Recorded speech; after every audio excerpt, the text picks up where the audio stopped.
de genética, inmunogenética, cardiogenética y genética de la reproducción. El día de hoy específicamente cardiogenética. Continuamos con la intervención de la doctora Cintia Brzezinski Calderón, médica cirujana Universidad Nacional de Colombia, maestría en genética humana en la Universidad Nacional y genetista en Biotech-Gen. Nos va a presentar miocardiopatía hipertrófica.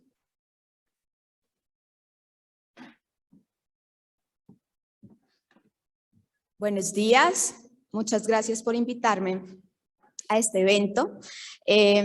Me dieron la charla de miocardiopatía hipertrófica, que es una enfermedad muy interesante y muy importante para todos. Se considera que todos los médicos, sin importar que sean generales o cualquier especialidad que tengan, van a ver por lo menos un paciente con miocardiopatía hipertrófica en su carrera. La miocardiopatía hipertrófica es una de las enfermedades genéticas más frecuentes de la cardiología. Se piensa que tiene una incidencia que va de 1 en 300 a 1 en 600, entonces es bastante frecuente. Se caracteriza por tener un corazón hipertrófico, por tener un ventrículo izquierdo que no está dilatado y porque su fracción de eyección es preservada o incluso está aumentada. Tenemos que diferenciar muy bien entre una hipertrofia solita y una miocardiopatía hipertrófica, porque no son lo mismo. Podemos ver un corazón hipertrofiado y allí encontraríamos un valor de grosor máximo de la pared del ventrículo izquierdo mediante el diástole que supera los 13 milímetros. Sin embargo, muchas personas pueden tener una hipertrofia sin tener una miocardiopatía hipertrófica. Entonces podemos tener mujeres embarazadas, podemos tener atletas, personas que tengan hipertensión arterial. Todos ellos pueden tener un grosor mayor de 13 milímetros. Sin embargo, cuando este valor supera los 15 milímetros, podemos empezar a pensar en la miocardiopatía hipertrófica. Esto para las personas que llegan nuevas y no tienen ningún diagnóstico. Cuando tenemos un paciente que tiene una familia con miocardiopatía hipertrófica y donde ya tenemos un diagnóstico molecular, cualquier aumento del grosor pueden ser las señales iniciales de una miocardiopatía hipertrófica. Entonces, esta patología se caracteriza por algunos hallazgos histológicos. Entonces, en esta diapositiva podemos ver en la gráfica A un corazón normal, donde podemos ver que todas las fibras miocárdicas van en un sentido. Y en la diapositiva B podemos ver que esto ya no sucede. Esto se llama un disarray de las fibras, donde no vemos como que todo esté compacto y longilíneo, sino vemos como un desorden en la histología. La gráfica C es un aumento de la B y en la D podemos ver una tinción con tricromo de Mason, donde podemos ver en azul la fibrosis de ese miocardio, que es otra de las características de esta patología. Entonces, el disarray de las fibras y la fibrosis cardíaca. Esta patología tiene una herencia autosómica dominante, no tiene predominio por el género y vamos a ver cómo este tipo de herencia, digamos, se ha puesto un poquito en duda y también tiene un influjo multifactorial porque resulta que no todos los pacientes que tienen alteraciones genéticas al final desarrollan la enfermedad. Ahorita vamos a ver unos conceptos respecto a esto. La herencia autosómica dominante pues es cuando es algo familiar, pero también esto puede empezar por mutaciones de novo. Entonces, digamos que las mujeres estamos muy conocidas por nuestro impacto en las cromosomopatías, pero también en las mutaciones de novo hay influjo tanto materno como paterno y podemos ver que esto se presenta más cuando tenemos padres por encima de los 46 años, donde hay un aumento de las mutaciones en las células germinales. Entonces ahí también tenemos como un reloj biológico para los hombres y aquí pues son mutaciones en todo el genoma y también podemos verlas en miocardiopatía hipertrófica, que en general es una patología de mutaciones puntuales. Entonces, la unidad funcional del corazón es el sarcómero. En el sarcómero funcionan muchísimas proteínas y la miocardiopatía hipertrófica verdadera viene de la alteración de las proteínas del sarcómero. Hay otras miocardiopatías que se llaman fenocopias, donde los genes alterados no están en el sarcómero. Entonces, podemos ver aquí cómo, pues recordemos nuestra patología, donde el sarcómero tiene unas líneas o unos discos Z más bien, en la mitad tiene unas líneas M y al otro lado tiene nuevamente un disco Z. La titina, que es una de las proteínas más grandes que tenemos en el cuerpo humano, que actúa como un resorte, va desde el disco Z hasta la línea M.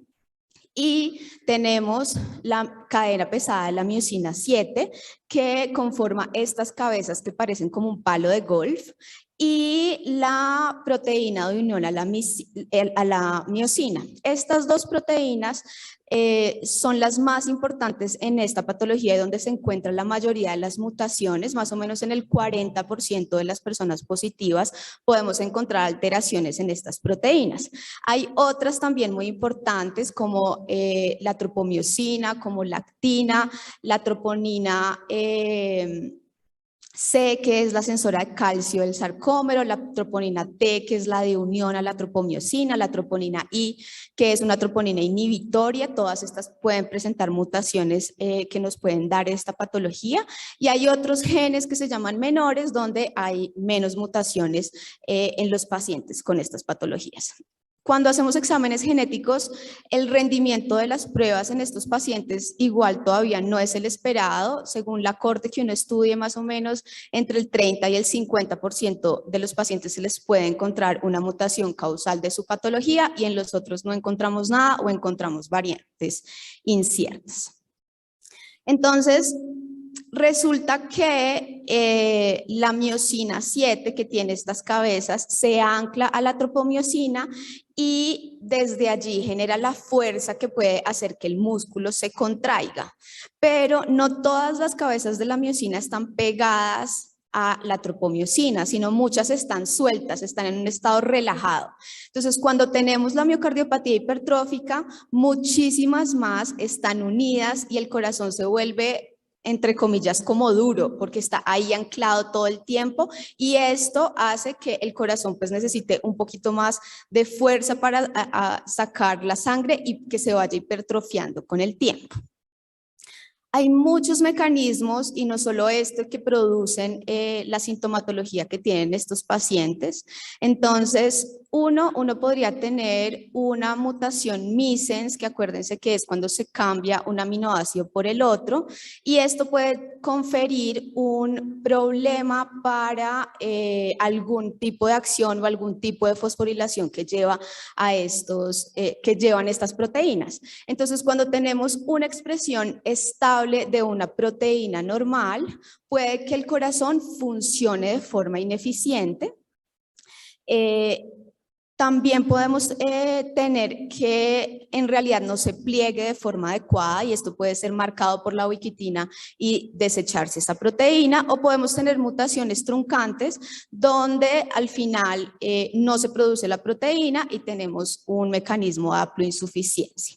En realidad estas patologías funcionan o se altera más y son más mutaciones missense que mutaciones truncantes. Y aquí vamos a ver en el nivel sarcomérico cómo hay una alteración de la actividad de la ATPasa, como no hay unas uniones adecuadas entre la miosina y la actomiosina, hay una alteración de la sensibilidad del calcio, hay una disfunción mecánica. Y entonces pasamos de tener una miosina súper relajada a tener una miosina que está muy estable, como muy dura. Esto va a hacer que tengamos unas vías donde hay un estrés extenso, un estrés, y hay unas respuestas inadecuadas transcriptomalmente. En los factores mitóticos y en los factores tróficos pueden haber alteraciones posttraduccionales de las proteínas y hay una disfunción mitocondrial que se ha observado en estos pacientes. Ya en la parte histológica vamos a ver entonces la hipertrofia del miocito, el disarray del que hablamos y la fibrosis intersticial, y esto nos va a llevar a unos síntomas clínicos como son la hipertrofia cardíaca, la obstrucción del tracto del ventrículo izquierdo, una falla cardíaca con fracción de eyección preservada, arritmias y una muerte cardíaca súbita. Entonces, estos son los que les acabo de mencionar. Podemos ver a los pacientes que tienen una taquicardia ventricular no sostenida, más o menos en el 25% de los pacientes. No es tan frecuente ver fibrilaciones ventriculares, no es tan frecuente ver taquicardias ventriculares sostenidas. Por el contrario, cuando tenemos un paciente que tiene la obstrucción al flujo del tracto del ventrículo izquierdo, podemos ver fibrilación auricular. Y podemos ver arritmias supraventriculares. Entonces, todas estas son las sintomatologías que podemos ver este paciente, donde la predominante, pues obviamente, es la hipertrofia cardíaca. Y entonces aquí podemos ver dos conceptos de la genética que son la penetrancia y la expresividad, porque resulta que esta patología tiene lo que se llama una penetrancia y expresividad, una penetrancia reducida y una expresividad variable. Entonces, cuando hablamos de penetrancia, estamos hablando de cuántas personas tienen la mutación, cuántos presentan algún tipo de síntoma o de cambio histológico. Entonces, cuando tenemos una penetrancia completa, es que todos los que tienen la mutación tienen algún cambio. Es el sí, el todo o el nada. Cuando tenemos una penetrancia incompleta, digamos, tenemos 100 pacientes con la mutación y solo 80 tienen cambios, entonces eso sería una penetrancia del 80%. Respecto a la expresividad, entonces, si tenemos una mutación y todos hacen hipertrofia cardíaca y no hacen absolutamente nada más, esto es una expresividad estrecha.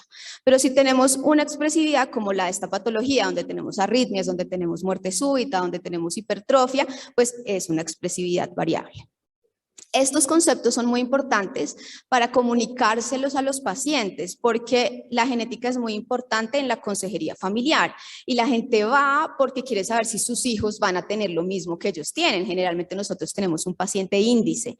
Entonces es importante decirles que porque sus hijos hayan heredado la mutación que ellos tienen no significa que sus hijos estén enfermos o que sus hijos sí o sí vayan a desarrollar la enfermedad.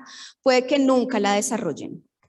Pero en cambio sí podemos hacer cambios en el estilo de vida que van a hacer que ese miocardio no sufra tanto, como puede ser, pues sabemos que el alcohol es cardiotóxico, entonces estas personas no deberían tomar alcohol, no deberían consumir drogas. Si tenemos una paciente con miocardiopatía hipertrófica y tiene un cáncer de mama, pues habría que ver cuál es la mejor terapia para no darle una terapia oncológica cardiotóxica, ¿no? Entonces, yo al principio les decía, ¿será que esta enfermedad sí es monogénica? Porque entonces hay personas que tienen la mutación y nunca desarrollan la enfermedad. Y resulta que es que hay muchas cosas que intervienen en el miocardio, hay muchas proteínas que intervienen, ¿no? Como uno puede tener cosas malas en el genoma, también puede tener cosas buenas que, digamos, aminoren un poco la carga de esa mutación que la persona tiene.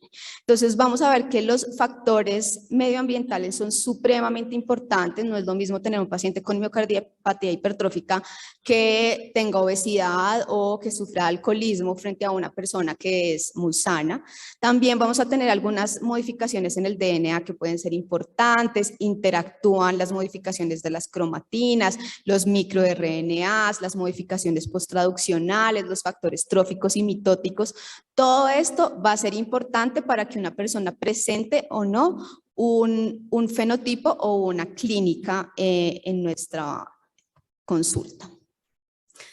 ¿Por qué es importante, digamos, diagnosticar esta enfermedad, fenotipificar esta enfermedad? Y es porque podemos hacer algunas cosas, no solo los estilos en los cambios de vida. Muchos de estos pacientes pueden o tienen el riesgo más bien de tener una muerte súbita cardíaca. Y esto pues obviamente es un evento catastrófico para una familia. Entonces tenemos que evaluar cuál es el riesgo de estos pacientes de hacer una muerte súbita. Entonces, cuando tenemos un paciente que ha desarrollado síntomas antes de los 30 años, tienen un aumento del riesgo.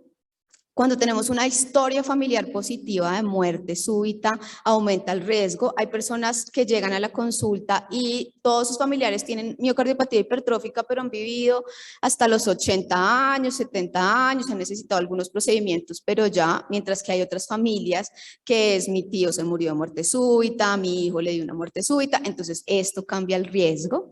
Hay que ver si los pacientes tienen arritmias ventriculares y entonces pues necesitamos hacerles holter a esos pacientes.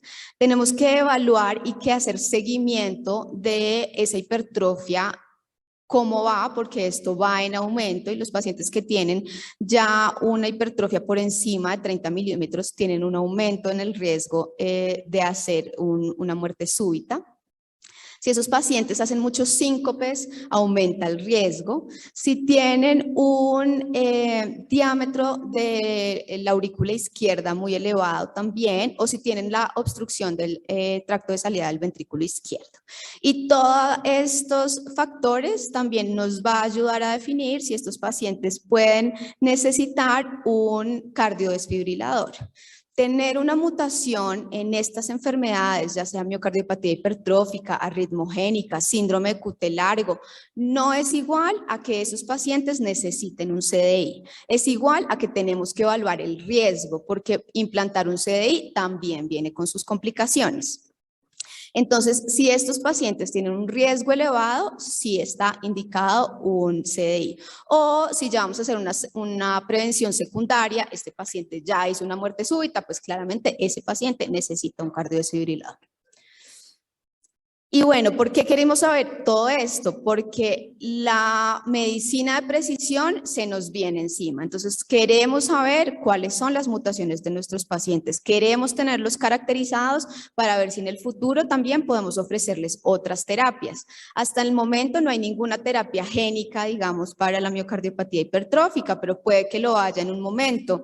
Estas terapias a veces son muy específicas, entonces necesitamos saber cuáles son las mutaciones de nuestros pacientes, si las podemos encontrar. Acuérdense que el rendimiento dijimos que no supera el 50%. Entonces podemos hacer modificaciones en el estilo de vida y podemos hacer un tratamiento específico, que es lo que queremos hacer al final con la genética. Y otra cosa de los que le quería hablar es del impacto psicológico. Yo recomiendo que todos estos pacientes sean valorados por un genetista, porque uno necesita hacer una consejería genética muy importante con estos pacientes. Primero, estos exámenes no son obligatorios. No todo el mundo que tiene una miocardiopatía hipertrófica o cualquier enfermedad genética quiere conocer su genética. O incluso los hijos de esos pacientes muchas veces no quieren conocer si ellos tienen riesgo, y eso uno no puede intervenir, uno solamente puede dar la información de la mejor manera y estas personas pueden tomar su decisión de forma independiente. Cuando hacemos un examen genético necesitamos explicar los escenarios de estos exámenes. Estos exámenes no son blanco y negro, no son positivos y negativos. Podemos tener variantes de significado incierto y esto puede generar molestias en los pacientes. Entonces necesitamos explicar esos escenarios previo a hacer el examen. Necesitamos saber cómo reaccionarían los pacientes con los resultados, porque hay personas que no toman también la noticia. Esto generalmente pues es mucho más grande en las enfermedades neurodegenerativas que en las enfermedades cardíacas, pero igual sucede. La miocardiopatía hipertrófica es una enfermedad que empieza en la adolescencia y en la vida adulta temprana. Entonces a veces un muchacho de 14 años, 15 años tal vez no quiere conocer esto, tal vez tiene mucho estrés en el colegio para estar pensando en esto. Entonces también lo podemos dejar en controles con ecocardiograma cada año y un electrocardiograma, y podemos revisitar el examen genético después. También son opciones viables y válidas, porque estos resultados pueden generar en las personas sensaciones de incertidumbre, de angustia, podemos tener pensamientos intrusivos, evitación y experiencias de hiperactivación que pues pueden tener un impacto psicológico muy grande en nuestros pacientes. Y datos importantes que les quería dejar: las patologías genéticas en general son de manejo multidisciplinario. Hoy hablé de la miocardiopatía hipertrófica solita, digamos, verdadera del sarcómero, pero como les decía, hay muchas otras miocardiopatías hipertróficas que son fenocopias y donde se presentan alteraciones en otros órganos. Hay bebés que nacen con miocardiopatía hipertrófica, tienen infecciones, tienen neutropenia, tienen un síndrome dismórfico y estos niños necesitan un manejo multidisciplinario. Pero en general, si tenemos compromisos multisistémicos, si tenemos unos cuadros de inicio temprano, compromiso en múltiples familiares, si tenemos incluso ya la mutación descrita en la familia y el paciente asiste porque quiere conocer, es importante enviar estos pacientes a genética para hacerles una valoración. Y también los pacientes con causas idiopáticas, les hicieron todos sus exámenes, no es hipertenso, no es jugador de alto rendimiento, pues hay que mirar si esta patología podría llegar a ser genética, porque esta información va a ser importante tanto para el paciente como para sus familiares. Esto era lo que les quería compartir el día de hoy y quiero saber si hay algún tipo de pregunta. Sí, doctor. ¿Tienen ustedes micrófono? Ya les llevan micrófono, doctor.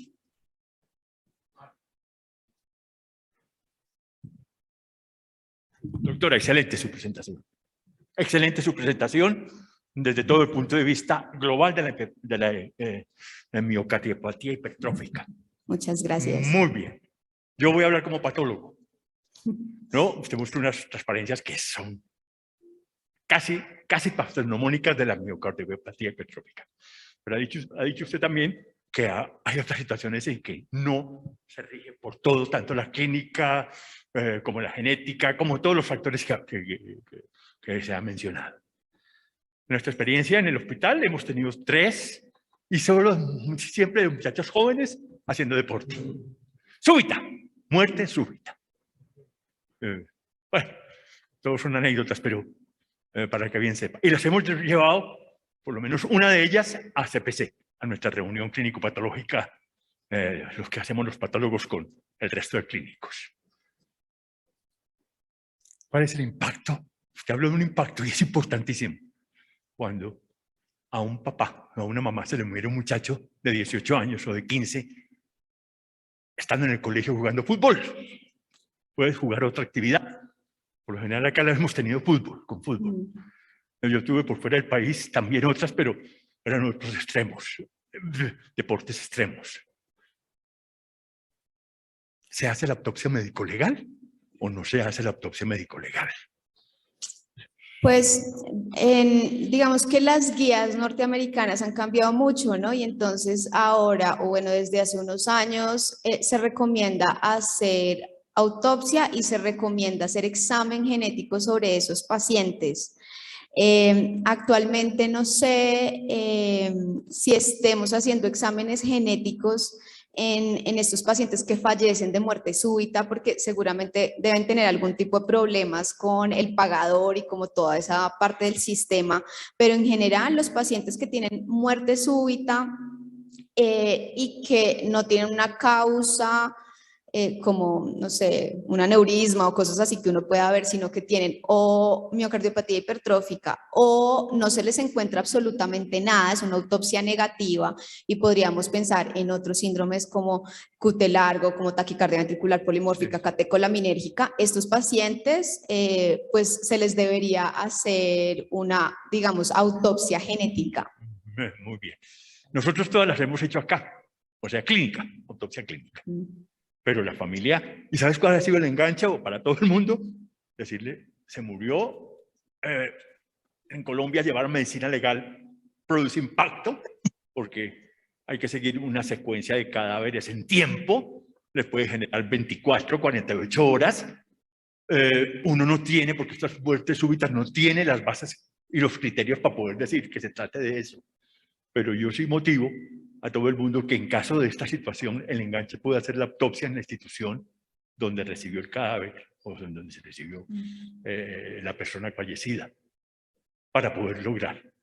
Se logra mucho más acá porque tenemos mucho más recursos para poder hablar de miocardiopatía hipertrófica. No es que quiera decir que los patólogos forenses no están ante esto, es una muerte súbita y están seguros. pero de pronto lo podemos lograr con mayores. Usted ha dado los datos. La hipertrofia septal superior es muy importante, septal, es muy importante para poderlo decir. La desorganización de las fibras, clarísimo, y el tricómico de Masón es clave. No tiene por qué encontrar uno esa imagen que nos mostraste al principio, toda solita con poquitas fibras, ¿no? Hipertróficas, pero en desorden. Eso es importantísimo y clave. Ese impacto para las familias, y uno tiene que ser humano. Y no quieren a veces ni el estudio. Pero hay que engancharse de la parte genética, ¿no? Y en ese momentico, preguntarle alrededor de la familia si su papá tuvo esta situación, lo que tú has mostrado como interrogatorio. Entonces se llena uno de más bases y hace la autopsia clínica en la morgue de un hospital o en cualquier institución. Sí, doctor, muchísimas gracias.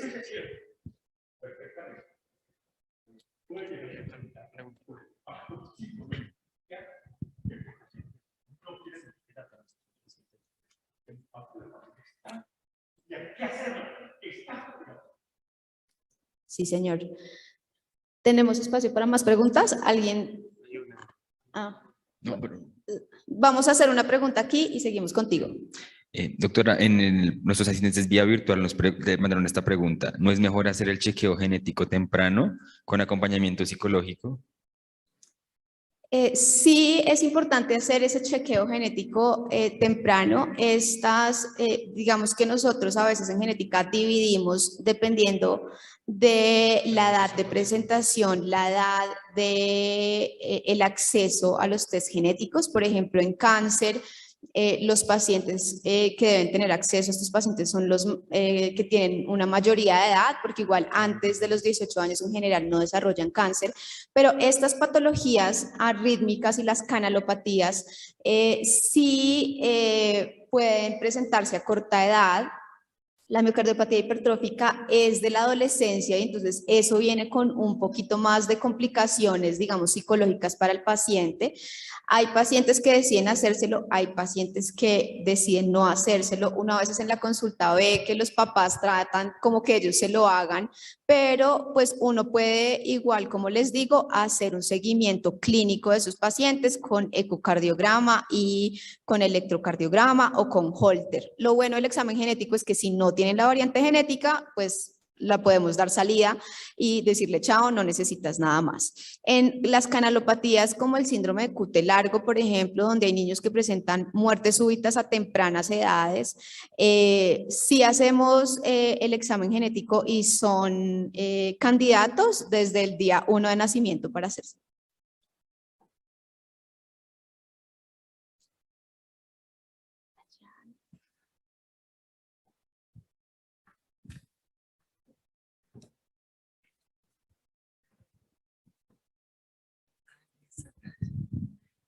Buenos días, doctora. Mi pregunta es, no me quedó claro lo del cambio de Mason. O sea, ¿es un aminoácido por un aminoácido?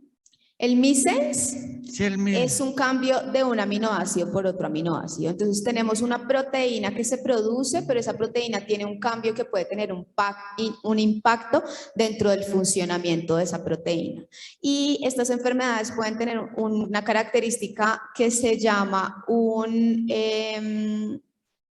se me fue la palabra, un dominante negativo, donde tener esa proteína aberrante que se incorpora en el sarcómero puede ser peor que no tenerla, que tener esa haploinsuficiencia. Recuerden que de todos estos genes nosotros tenemos dos copias, ¿no? La que nos pasa a nuestra mamá y la que nos pasa a nuestro papá. Haploinsuficiencia es que uno solo tiene uno funcionando y a veces puede ser mejor solo tener esa proteína que está buena y tenemos la mitad, a tener una proteína buena y una proteína aberrante que está intercalada en esos sarcómeros y esto nos puede dar más disfunción de la sarcómera. Listo, gracias.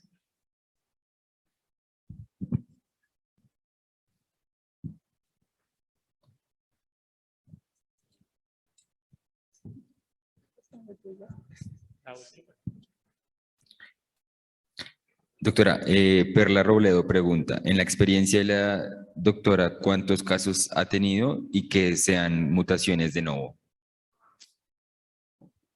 Bueno, de nuevo no sé, porque hay muchas personas que uno les dice, tu papá o tu mamá o tus hijos tienen que hacerse el examen, pero eso no significa que uno los atienda, ¿no? Porque pueden tener otra EPS los papás, entonces a uno se le pierden esos pacientes. Pero yo he visto tal vez aproximadamente unos 20 pacientes con miocardiopatía hipertrófica en la consulta por ahí. Listo, muchísimas gracias.